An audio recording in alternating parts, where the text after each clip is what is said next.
How is attending a closing in a purchase of real estate in Brazil?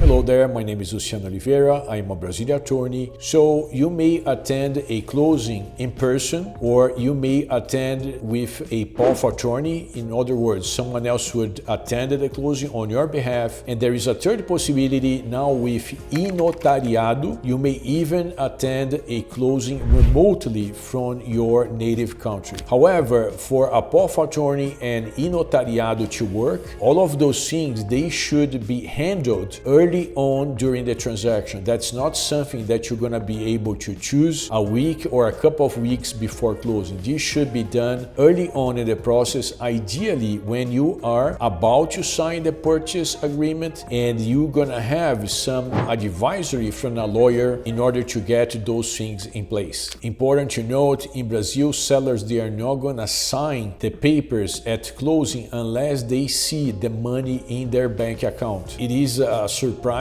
actually a big surprise to many people, that Brazil does not have an escrow account. So there is no escrow account, there is no title insurance. So there is a lot of risk associated with buying real estate in Brazil. In order to reduce the risk of paying a seller and the seller not signing the papers on the day of closing, ideally you're gonna time the release of the funds for the final payment with the time of the closing. This is easily said than done, because when you send the money from abroad, the money does not automatically show up on the seller's bank account. Instead, the money first goes through a compliance process where the bank, the receiver bank, not the remittance bank, the receiver bank is going to review the complete transaction paperwork to make sure it is legitimate, and only then they are going to release the funds. What we do to reduce the friction and the risk is to work with a currency exchange bank in Brazil to actually review the paperwork up front. So when you send the money, we know exactly when this money is going to show up in the seller's bank account. This way we can time the release of the funds with the day of the closing and reduce the chances of a